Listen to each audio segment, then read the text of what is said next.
할렐루야. 오늘도 주일 2부 예배에 나오신 여러분 모두를 주의 이름으로 축복합니다. 여러분의 영혼이 잘된 것처럼 범사가 잘되고 강건한 은혜가 있기를 바랍니다.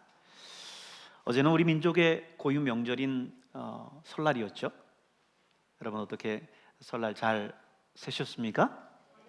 네, 설날은 우리 성가대만 잘 세신 것 같아요. 어떻게 설 잘 세셨습니까? 예, 이제는 좀 잘 세신 것 같아요. 우리 이제 9 정도 됐는데 우리 한번 새해 인사 한번 다시 한번 나눠볼까요? 새해 복 많이 받으세요. 새해 복 많이 받으세요. 새해 복 많이 받으십시오. 아멘. 참 우리 민족은 굉장히 복받은 민족인 것 같아요.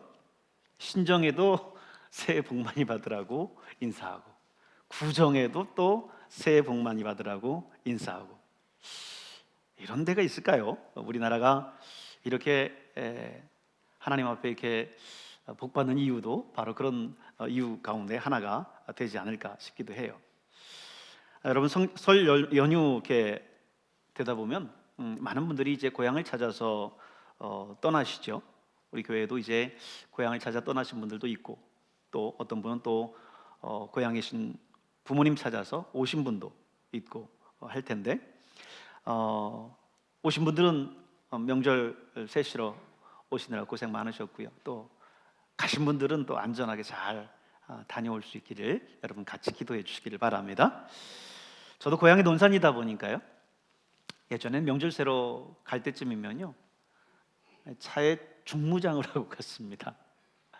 그때만 해도 교회 승합차를 끌고 이제 갔고요. 또 전용차로 제도가 없었기 때문에 그저 그냥 고속도로 위에서 서 있어야 될 때가 많았고요. 그래서 그때는 버너나 먹을 것까지 잔뜩 챙겨서 명절을 새러 갔었던 기억이 있습니다. 요즘 도로가 많이 뚫리고 또 좋아져서 옛날 같지만은 않죠. 근데 여러분 그렇게 고생하면서 왜 고향을 찾습니까? 제가 고향을 가보니까요, 그 고생하면서 막 6, 7, 8 막 그 고생하면서 이제 가도요, 고향 그 문턱쯤 딱 오면 왠지 굉장히 포근해져요. 마음이 그렇게 편할 수가 없어요. 내가 어린 시절 보냈었던 그런 자리라서 그런지는 모르겠는데 굉장히 편합니다. 그러면서 한편으로는 이제 우리 동물의 귀소 본능을 생각을 할 때가 많아요. 귀소 본능이라는 게 동물이 이렇게 어떤 특정 장소를 본능적으로 찾는 그런 능력을 말하지 않습니까? 여러분 이 귀소 본능 하면 제일 먼저 떠오르는 게 연어죠, 연어. 여러분 혹시 강원도 남대천이나 경상남도 낙동강에서 그런 막 올라오는 그런 연어들을 이렇게 보셨나요? 이 연어는 그곳에서 이제 태어나서요, 미국 알래스카나 러시아 캄차카 사이에 있는 알류산 열도까지 나가 살다가요, 번식철이 되면 이제 그 태어난 장소로 돌아옵니다. 연어뿐만 아니라 여러분 뱀장어도 그런다는 거 알아요? 뱀장어는 그 반대예요. 강에서 살다가 필리핀 근처 마리아나 해구까지 가서 거기서 알을 낳습니다.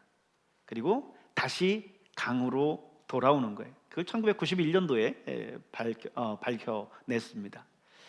그런데 놀라운 거는 이렇게 수천 리 수만 리를 떨어진 곳에 4, 5년 동안 지냈음에도 불구하고 어떻게 자기가 태어난 그 냇가를 기억하고 찾아올까? 참 신기하지 않습니까? 그래서 과학자들이요 실험을 했어요. 처음에는 태평양에서 아주 잘 이제 큰 그 성체 언어 있죠? 연어를 잡아서 눈에 테이프를 붙여서 가렸습니다. 참 별의별 실험도 다 하고 어떻게 생각하면 잔인하기도 하고 그래요. 그런데 이 앞을 못 보는 그 연어가요, 놀랍게도 대다수가 다 자기 모천, 태어난 곳을 찾아오더라는 거예요. 그래서 이번에는 귀를 가렸대요. 귀에다 테이프를 붙였대요. 그런데 역시 그 연어들이 자기가 태어난 곳으로 어김없이 다 찾아오더라는 거예요. 그래서 이번에는 코를 가렸대요. 그 어떻게 숨을 쉬었을까? 저도 한편으로는 생각이 드는데, 뭐 아가미로 숨을 쉬니까, 뭐 입으로 들어가서 아가미로 나오니까 괜찮겠죠. 근데 코를 가렸대요. 그런데 한 마리도 찾아오지를 못하더래요. 굉장히 놀라시네요. 그게 연어가 이제 모천으로 찾아오는 거는 이 모천에 있는 그 독특한 냄새를 기억하고 그 냄새를 따라서 찾아온다라고 하는 것을 이제 밝혀낸 거죠. 그렇지만 어쨌든 그 먼 거리에 그렇게 오랫동안 있다가 찾아온다는 것은 정말 놀라지 않을 수가 없어요. 이 귀소 본능의 또 다른 예가 하나 있는데요. 그거는요, 두꺼비예요. 두꺼비는 알을 낳기 위해서 자신이 태어난 방죽으로 돌아온다고 합니다. 1958년 호이서라고 하는 스위스 동물학자가 이 두꺼비의 귀소 본능을 연구했는데요. 참 재밌어요. 쥐리 근처 연못에서 두꺼비 떼를 발견하고는 그 두꺼비마다 숫자를 적은 쪽지를 붙였대요. 그런데 이제 그 두꺼비들을 그러고 나서는 그 고향 연못에서 800m 정도 떨어진 그런 번식하기도 좋고 두꺼비가 서식하기 좋은 장소에다가 옮겨놨다는 거예요.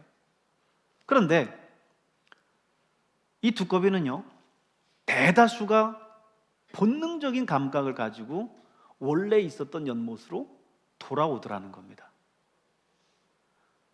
여러분 놀랍지 않습니까? 연어는 놀라운데 두꺼비는 별로 안 놀라워요? 연어도 그렇고 우리나라 뱀장어도 여러분 사실은 그렇거든요. 여러분 뱀장어가 그렇다고 하는 거 혹시 들어보셨어요?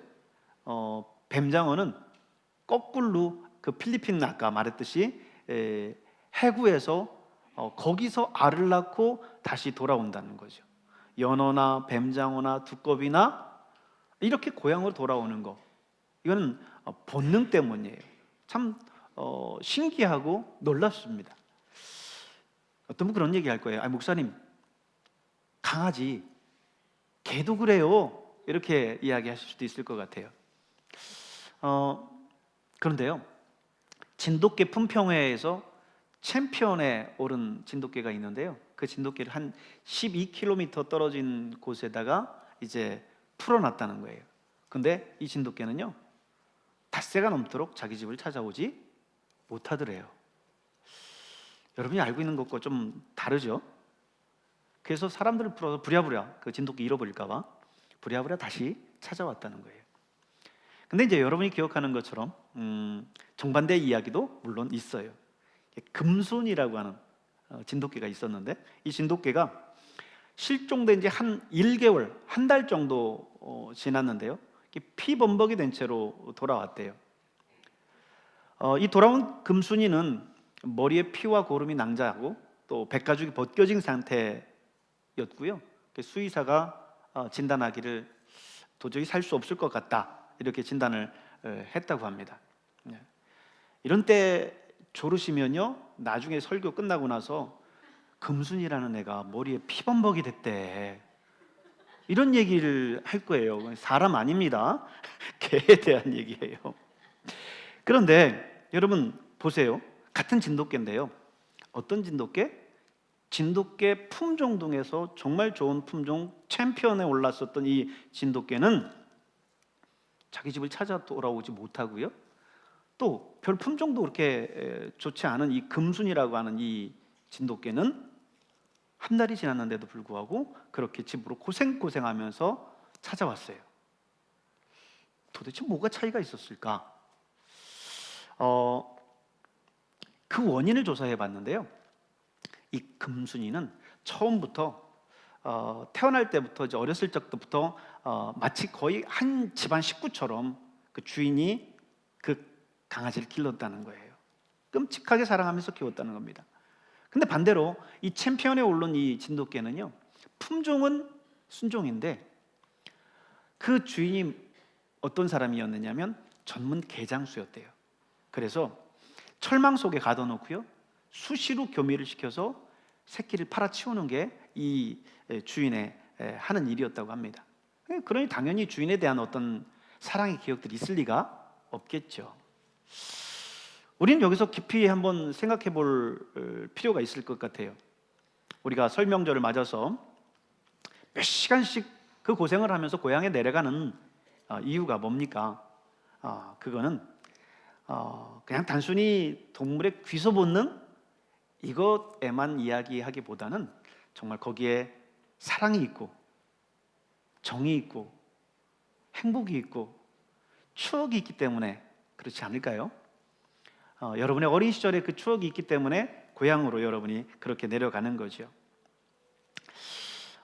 그런데 여러분, 우리의 현실을 보면요, 사실은 또 그렇지 못할 때가 많아요. 예를 들어서 부모님이 돌아가시면요, 고향에 잘 안 가시죠? 저희도요, 저희 아버님 돌아가시고 어머님이 이제 누님한테 이제 올라와 계시고 하니까 그 고향에 내려갈 일이 없어요. 내려가지질 않습니다.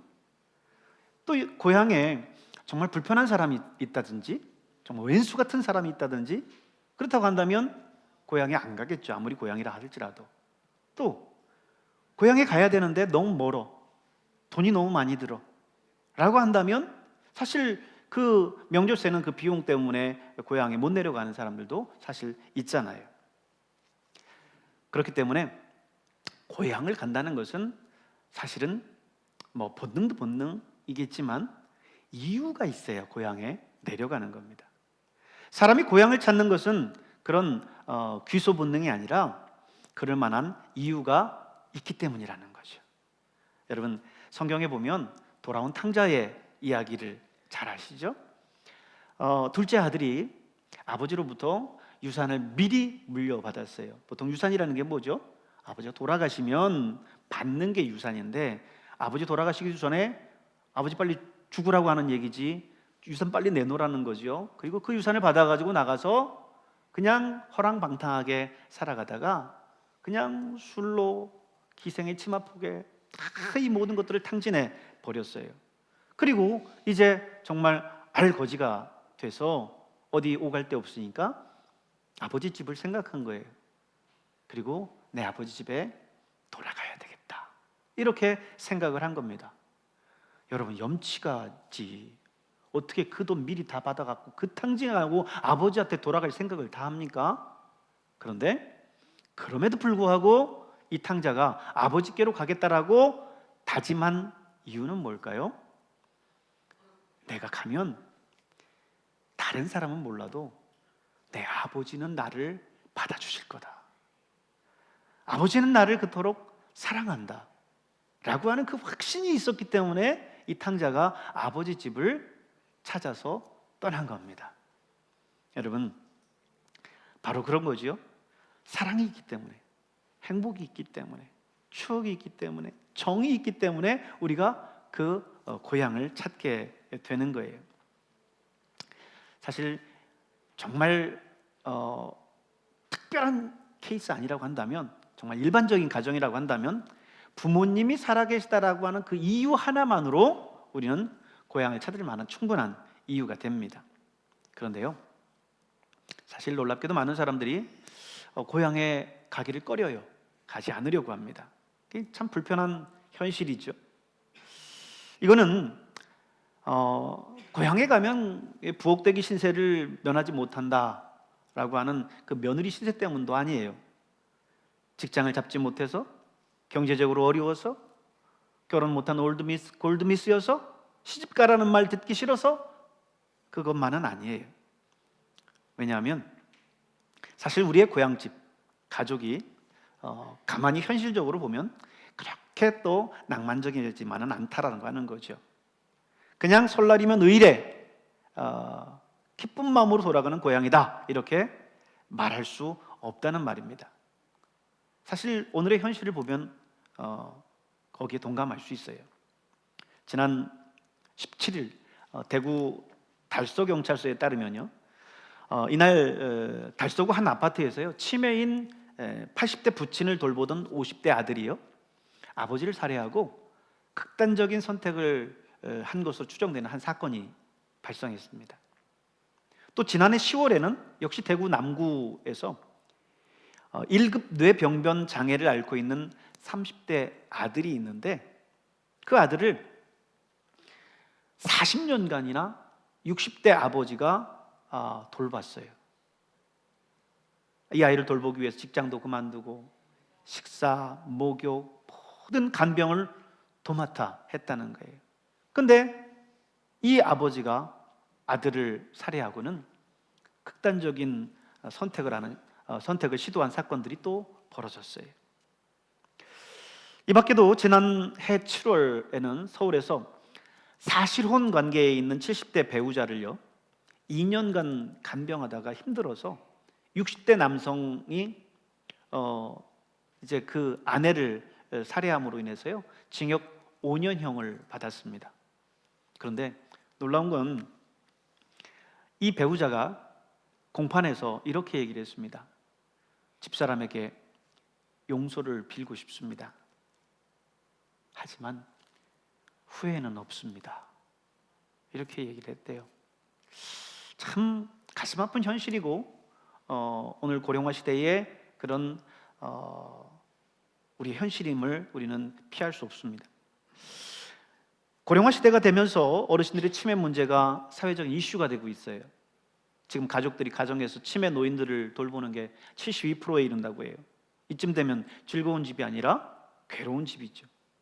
어떤 가족에서는 가족이 아니라 원수가 되는 경우도 종종 있습니다. 갈수록 사랑은 없고 갈등과 문제만 늘어가요. 고부간의 갈등, 부모와 자식 간의 갈등, 형제들 사이의 갈등도 역시 있죠. 형제들 핏줄만 가까운 사이지 마음으로는 한참 멀어 있는 그런 가족입니다. 지난 1월 24일 중앙일보에 이런 기사가 났어요. 뭐라고 적혀 있었냐면 유언장 없이 8억을 남기자 모자, 어머니와 아들을 얘기합니다. 모자 대 딸들 골육 상쟁 끝에 서로 남남이 됐다. 2월 5일자 또 신문에는요 모, 어머니를 얘기해요. 모 사망 전 집은 딸 가져라. 그 합의 무효시킨 오빠의 법, 이런 내용이 나왔어요. 참 옛날에는 우리나라가 참 가난하게 그지 없었죠. 나눌 재산이 없었던 그런 가난한 나라였는데 지금은 1인당 35,000불 부자 나라가 되면서 이런 상속 전쟁들이 불거지고 있습니다. 장남에게 몰아주던 그 호주 상속 개념도 이제 없어진 지 30여 년 넘었고 이제는 딸, 아들 평등한 그런 상속 시대로 바뀌었어요. 그러다 보니까 서로의 배분을 찾겠노라고 그렇게 법정 싸움들을 서슴지 않고 있는 거죠. 참으로 안타까운 일이지만 이거는 얼마든지 우리 주변에 있을 수 있는 일입니다. 얼마나 많은 가정이 돈 때문에 서로 얼굴 붉히고 싸우고 다시는 안 보겠다라고 그렇게 등 돌리고 하고 삽니까? 그러다 보니까 명절이 돼도 보고 싶지 않은 얼굴, 원수가 돼서 마주치기 싫은 얼굴, 그런 얼굴이 있다 보니까 명절이 돼도 별로 명절에 고향집에 가고 싶지가 않은 거죠. 여러분, 가정은 사랑이 있어야 됩니다. 앞서 말씀드린 것처럼 그럼에도 불구하고 그런데 작금의 현실을 보면 그렇지를 못해요. 그래서 주님께서 오늘 말씀을 통해서 우리에게 말씀하시죠. 내 계명은 내가 너희를 사랑한 것 같이 너희도 서로 사랑하라는 이것이니라. 주님이 우리에게 주시는 계명이 있는데 그 계명은 다른 것이 아니라 복잡하고 많은 것이 아니라 뭐예요? 내가 너희를 사랑한 것 같이 너희도 서로 사랑하라는 거예요. 형제 간에 사랑하고 부모와 자식 간에 사랑하고 그리고 이웃 간에 사랑하고 사랑하라는 것입니다. 물론 주님이 여기서 사실 언급한 사랑의 대상은 지금 피를 나눈 가족이 아니에요. 사실은 우리 삶의 주변에 있는 이웃에 대한 이야기지만 사실 오늘 우리의 현실을 보면 주님의 말씀을 좁히고 좁혀서 가족에게만이라도 적용해야 되는 그런 현실이 되어버렸어요. 여러분, 가족을 사랑하십니까? 서로 사랑하라, 주님이 말씀하셨어요. 너무 흔한 말이에요. 근데 흔한 만큼 더 지키기 힘든 것일 수도 있어요. 그러면 여러분, 사랑 어떻게 해야 될까요? 어떻게 사랑할 수 있을까요? 남아프리카에 잠비아라고 하는 나라가 있어요. 거기에 보면 북부 고원지대에 바벤바족이 사는데요, 이들의 특징은 범죄가 거의 없다는 겁니다. 그 사회 전체, 바벤바족 사회에 범죄가 거의 없다는 거예요. 이들이 어쩌다 죄 지은 사람이 생기잖아요. 그러면 이렇게 처리한대요. 마을 광장 한 복판에 그 사람을 세워두고요, 모든 그 마을 사람들이 둘러선다는 겁니다. 그리고는 그 사람이 과거에 했었던 일들을 기억하면서 하나씩 하나씩 칭찬을 해준대요.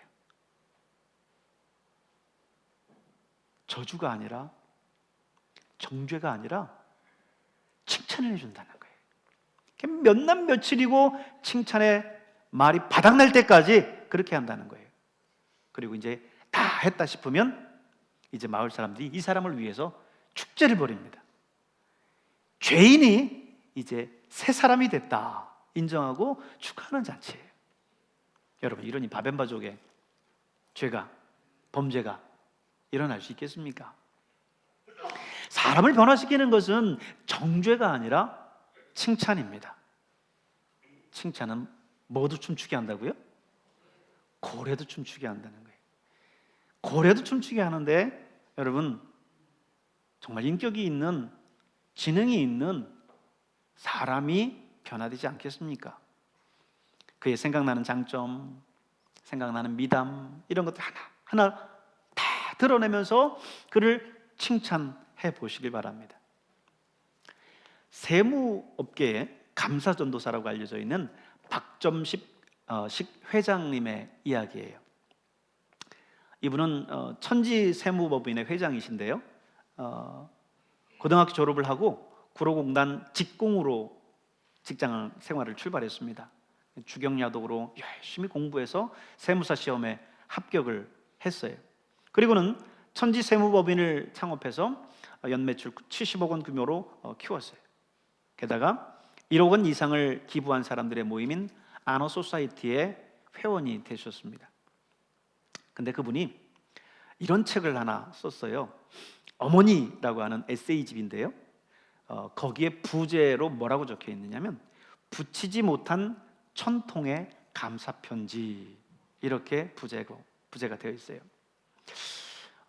이분이 처음 이 감사운동 CEO로 유명한 손욱 전 농심회장하고 허남석 포스코 경영연구소 사장이 함께하는 조찬 포럼에 참석했다가 내가 감사편지 1000통을 쓰겠습니다, 이렇게 공언을 했어요. 사람들 앞에서.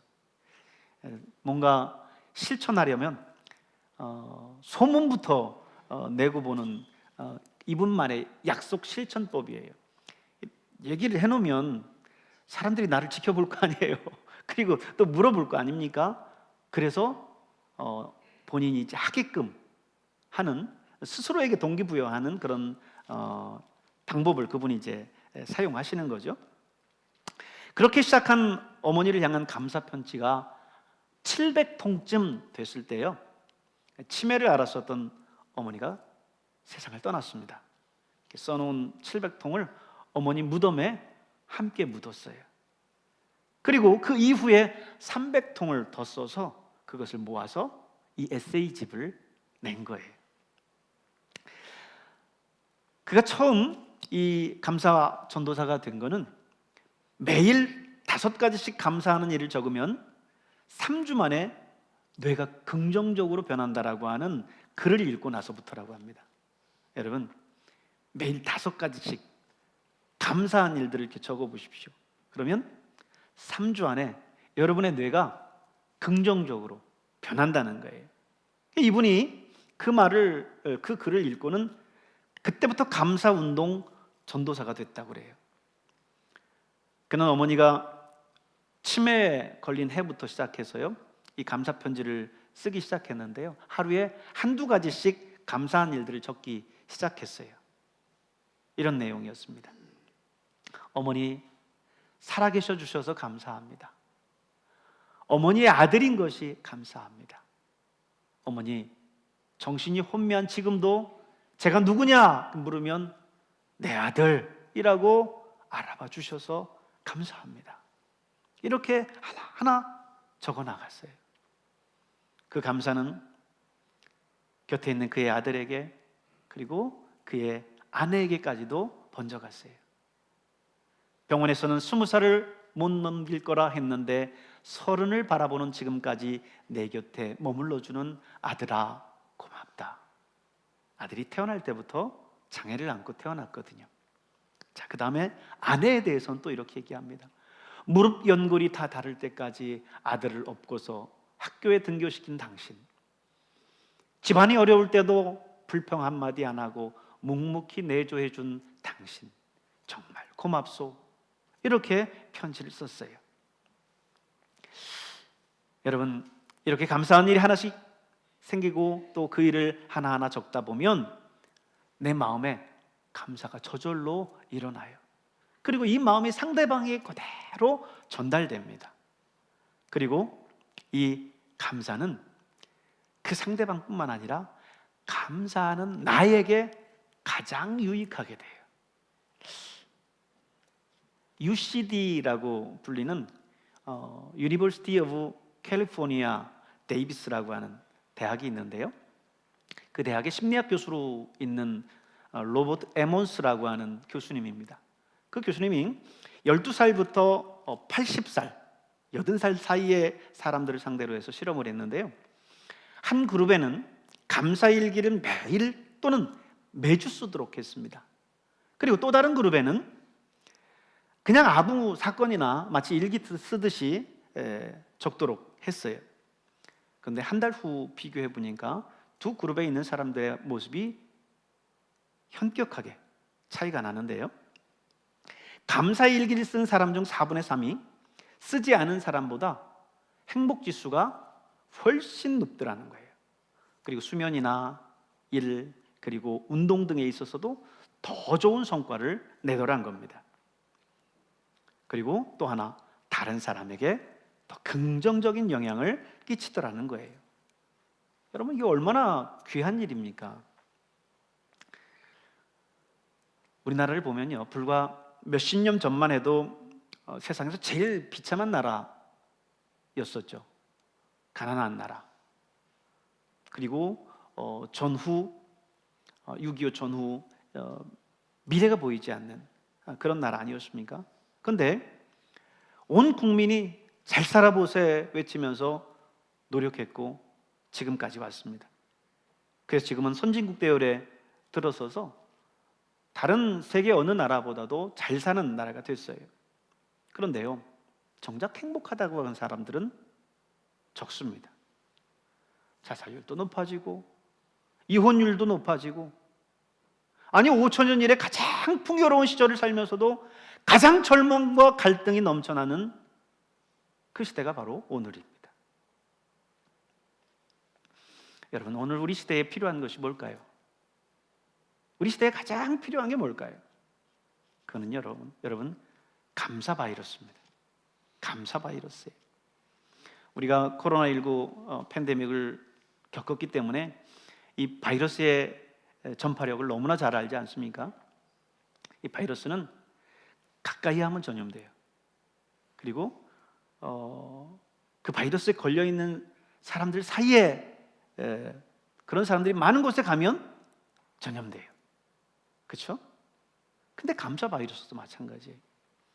감사한 사람은 스스로 감사하는 사람에게 가까이 있으면 그 사람에게 감사가 전염됩니다.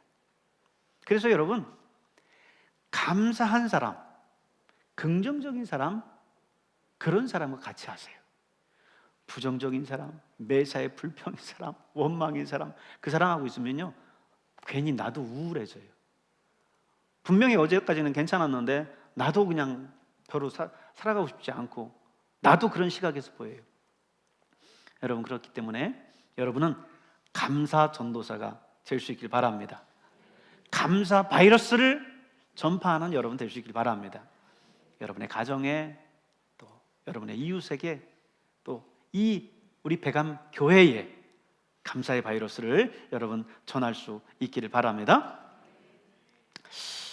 바벤바족처럼 정말 칭찬을 해보세요. 설 명절에 가족들이 모였는데 그냥 해묵은 그 옛날의 그 원한들, 그것들 잡아내지 마시고 그 사람의 장점과 그 사람의 좋은 그런 추억들을 끄집어 올려서 그걸 칭찬해 줘 보십시오. 그게 여러분 어렵다고 한다면, 갑작스럽게 또 안 하던 짓을 하면 이상하다고 그럴 거 아니에요. 그러니까 그게 또 좀 어려우면 감사일기나 감사 편지 등을 써서 한번 줘보는 것도 괜찮을 것 같아요. 오늘 주님이 우리에게 말씀하시지 않습니까? 내 계명은 내가 너희를 사랑한 것 같이 너희도 사랑하라는 이것이니라. 우리 주님이 우리를 사랑하셨어요. 그 사랑으로 주님이 우리를 사랑했던 것처럼 우리도 사랑하라고 하는 것입니다. 물론 우리 박점식 회장님처럼 감사 편지를 1000통을 쓴다? 이거는 어려울 것 같아요. 쉽지 않을 것 같아요. 그러나 긴 편지 아니고 짧은 감사 제목 한 100개 정도는 적을 수 있지 않을까요? 안 되면 한 50개 정도 한번 적어 보십시오. 여러분의 남편에 대한 감사의 제목들, 여러분의 자녀에 대한 감사의 제목들, 아이고 저 인간 했었던 여러분의 그 배우자와 형제들에 대한 감사의 제목들을 머리를 쥐어짜고라도 한번 적어보세요. 하나, 둘, 셋, 다섯, 열, 20 하다 보면 여러분 안에 그를 사랑하는 마음이 넘쳐날 줄로 믿습니다. 이 감사의 바이러스가 여러분의 가정과 또 여러분의 이웃과 우리 교회와 그리고 이 지역사회 전체에 우리를 통해서 정말 전파되는 놀라운 역사가 일어나기를 주님의 이름으로 축원합니다. 기도하겠습니다.